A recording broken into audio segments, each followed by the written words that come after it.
Bien, mi experiencia es un poco ambivalente.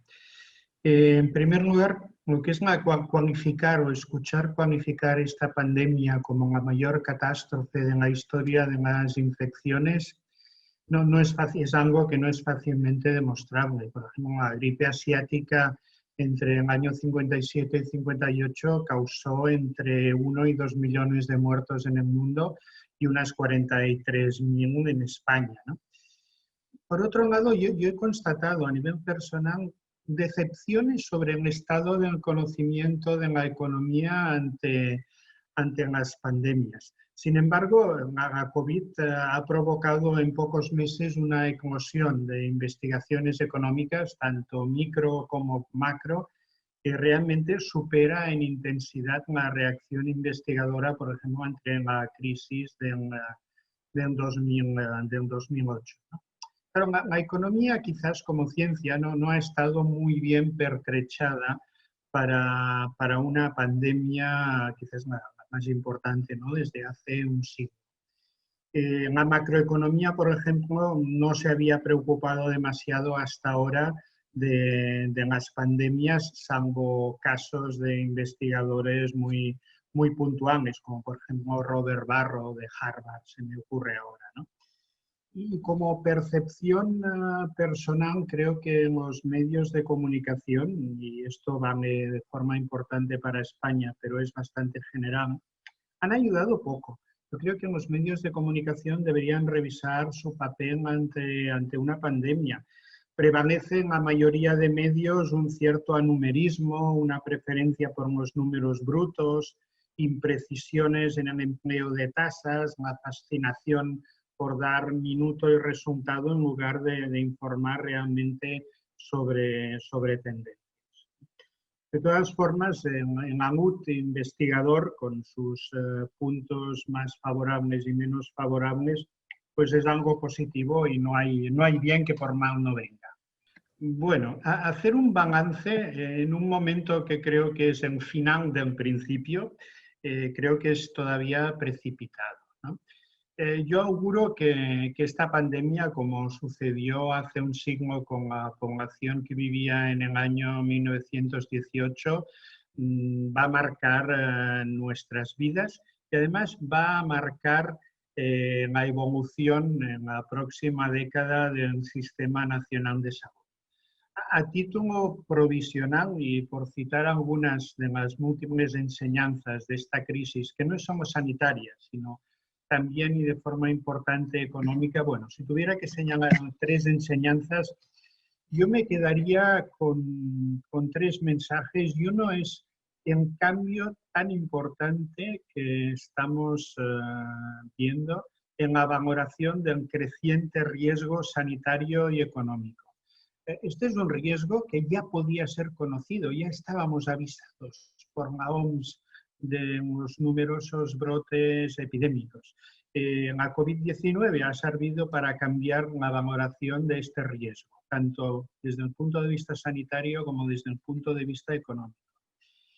Se me piden 3 enseñanzas, diría la segunda, el papel central que debe representar, que debe desempeñar la salud pública integrada dentro del Sistema Nacional de Salud, cuando la política sanitaria se convierte, como lo estamos viendo de forma muy clara en este momento, en una política económica.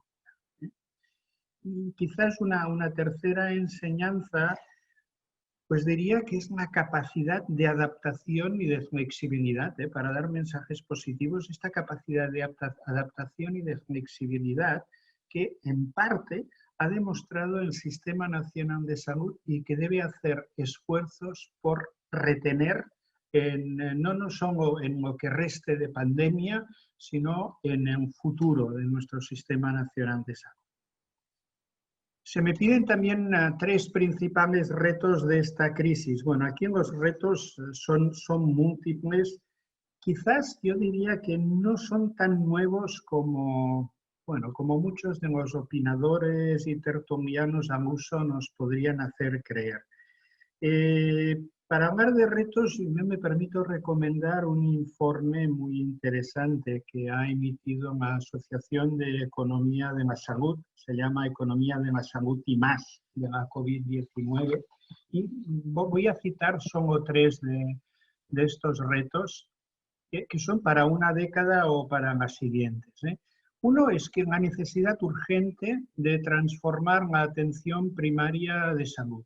O sea, tenemos todavía dificultades para gestionar la demanda y el acceso telefónico, demoras, saturación emocional de profesionales, necesidad de responder de forma distinta, como hemos hecho hasta ahora, a la cronicidad. Este es un reto, este sí que es urgente, este no es para la próxima década, este es urgente. Lo segundo, para dar ideas concretas, es la necesidad de normalizar la telemedicina. O sea, debemos consolidar la consulta digital y el uso de dispositivos móviles integrados en la historia clínica, reforzar la telemonitorización con plataformas de salud conectadas a alarmas en los sistemas de información y todo tipo de herramientas digitales de ayuda a la toma de decisiones. Actor positivo, pues que esta crisis sanitaria nos puede ayudar, como en otros sectores, a hacer un salto rápido en la digitalización. Y un tercer reto, este es un reto clásico y que ahora aún se ve como algo más necesario, que es la necesidad de hacer sostenible la financiación de innovaciones biofarmacéuticas y médicas. Las decisiones de financiación y fijación de precio de medicamentos y de tecnologías médicas deben ser objetivas, transparentes y basadas en la aportación terapéutica incremental. He citado tres, hay muchos otros retos y para quien le interese el punto de vista de la economía de la salud, pues me remito a este informe de la Asociación de Economía de la Salud que pueden consultar en la página web de la AES. Bueno, desde el ámbito de la economía y de la academia es difícil tener una bola de cristal para adivinar escenarios futuros, ¿no? De todas formas, recomendaciones para abordar escenarios futuros se me ocurren varias. Cito algunas y me dejaré muchas otras. Pero la primera es, bueno, tenemos un sistema nacional de salud en España que hemos dicho desde hace mucho tiempo que era bueno, bonito y barato. O sea, funcionaba relativamente bien, tenía algunas lagunas y funcionaba relativamente bien con una financiación bastante limitada. Nos hemos dado cuenta de que tenemos una necesidad de reconsiderar este sistema nacional de salud porque es vulnerable. La pandemia ha dejado a un descubierto vulnerabilidades de nuestro sistema de salud, pero hemos aprendido la imperiosa necesidad de tener un esquema de gobernanza y flexibilidad en la gestión, la necesidad de hacer más polivalentes a los profesionales, la necesidad de alejarnos de las rigideces administrativas y de dar prioridad a los sistemas de información y a la evaluación independiente, ¿no?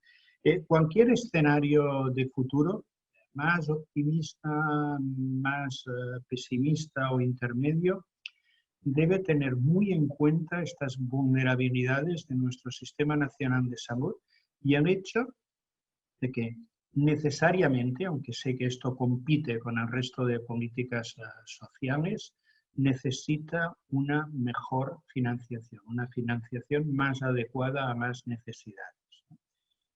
En otro ámbito distinto, que es el individual, no en colectivo público, en los escenarios futuros, pues tenemos que asumir una mayor responsabilidad individual. La responsabilidad individual es insustituible.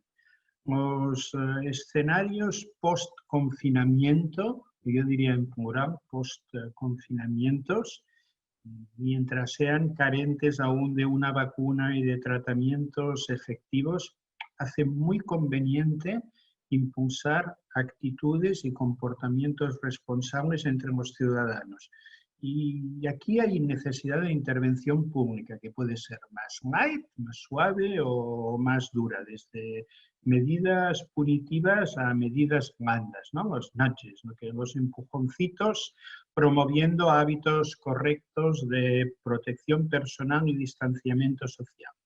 Y dejar de pensar que la COVID-19 tiene una fecha de caducidad. Hay COVID-19 y habrá otras epidemias y pandemias. La OMS lleva años avisándonos de un importante número de brotes epidémicos y de nuevas amenazas de virus que pueden producir otras pandemias.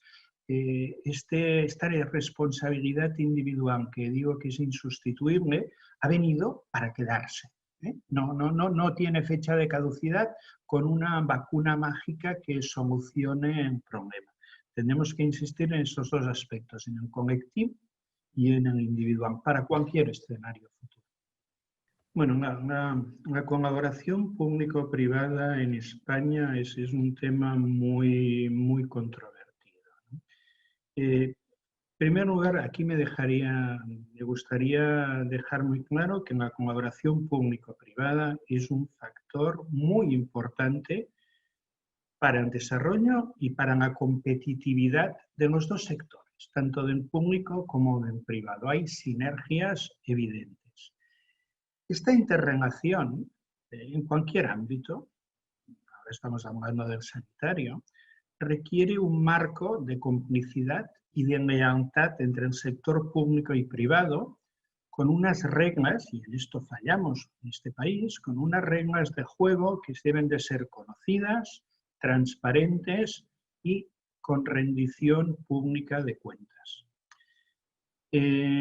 Para señalar aspectos donde el sector público en esta colaboración público y privada debe mejorar. El sector público debe mejorar mucho su capacidad de definir, la capacidad de contratar, ¿no? La capacidad de definir con criterios técnicos sus necesidades y la capacidad de evaluar la contribución de las empresas privadas. Y algo importante que también en esto, en el pasado, ha fallado, y no solo en el sector sanidad en España, en el sector público, que es que la agenda de necesidades públicas la debe marcar el sector público, orientada hacia la demanda, o sea, la necesidad de los ciudadanos, y no cederla al sector privado, no cederla a la orientación de la oferta. Bueno, las reflexiones de futuro a mí como economista me resultan difíciles. Entre otras cosas, porque como decía en principio de una entrevista, pues uno descubre lo mal pertrechada que estaba y sigue estando la ciencia económica para el análisis de las pandemias, ¿no? Yo como reflexiones de futuro, diría varias cosas, ¿no? Sin ánimo, o sea, tratando de no ser pesimista y no se me interprete como pesimista. La primera es tener en cuenta que muchas de las pandemias más importantes que hemos tenido en el último siglo no han tenido una vacuna, o sea, no han tenido una solución única y mágica. Es posible que con tiempo, seguramente más tiempo del que nos están diciendo los políticos, se consiga una vacuna eficaz y segura para la COVID-19. Pero ni la vacuna será una solución final para volver al escenario anterior, ni se puede infravalorar el riesgo creciente de las siguientes epidemias que están esperando su oportunidad y de las que, insisto, la OMS ha dado suficientes indicios y señales durante las últimas décadas, ¿no? Pero esto me lleva a que al hecho de que en reconocimiento aún mejorar el reconocimiento de los riesgos sanitarios y económicos, que son crecientes. Y este reconocimiento requiere por parte de todos los agentes sociales, o sea, ciudadanos, profesionales sanitarios, escuelas, empresas, sindicatos, requiere flexibilidad y capacidad de adaptación, ¿no? Esto no quiere decir estar improvisando. Hay momentos, ahora con la apertura del inicio del curso escolar, que la flexibilidad se puede interpretar como improvisación. No es improvisar. Se requiere flexibilidad y capacidad de adaptación. Y esto acompañado de un salto cualitativo en el uso de las tecnologías de la información y añadiría, sin convertir a cualquier signo de globalización en el chivo expiatorio de la crisis, ¿no? Seguramente estamos atribuyendo culpas a una globalización de las que deberemos dar cuentas con bastante más precisión y de forma más detallada en el futuro.